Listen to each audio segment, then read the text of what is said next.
அனைவருக்கும் தினம் ஒரு தகவல் சார்பாக இனிய வணக்கங்கள்.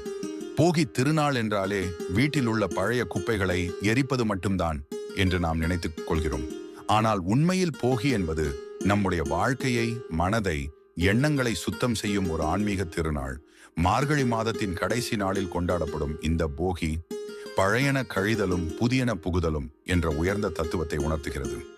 வீட்டில் தேவையில்லாமல் தேங்கி இருக்கும் பழைய துணிகள், பயன்பாடற்ற பொருட்கள், அழுக்கான மேட், பழைய மாப், கிழிந்த துணிகள் போன்றவற்றை அகற்றுவது போலவே மனதுக்குள் இருக்கும் பொறாமை, கோபம், ஈகோ, வெறுப்பு, வீண் பிடிவாதம் போன்ற எதிர்மறை எண்ணங்களையும் இந்த நாளில் எரித்துவிட வேண்டும் என்பதே போகியின் உண்மையான நோக்கம்.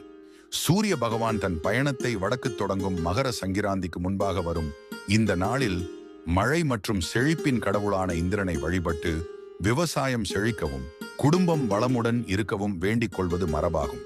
அதிகாலையில் சூரிய உதயத்திற்கு முன்பாக சுற்றுச்சூழலை பாதிக்காத இயற்கை பொருட்களையே பயன்படுத்தி போகி கொளுத்தி பழையதை விடுத்து புதிய வாழ்வுக்கு தயாராக வேண்டும். மாலை நேரத்தில் குலதெய்வத்தை ஒரு தீபம் ஏற்றி மனமாற வணங்கினால் வருடம் முழுவதும் குடும்பத்தில் சாந்தியும் செழிப்பும் நிலவும் என்று நம்பப்படுகிறது. போகி திருநாள் நமக்கு சொல்லும் செய்தி ஒன்றே: வீட்டை மட்டுமல்ல, மனதையும் சுத்தம் செய்தால் தை பிறந்ததும் வாழ்க்கையில் நிச்சயமாக நல்ல வழி பிறக்கும்.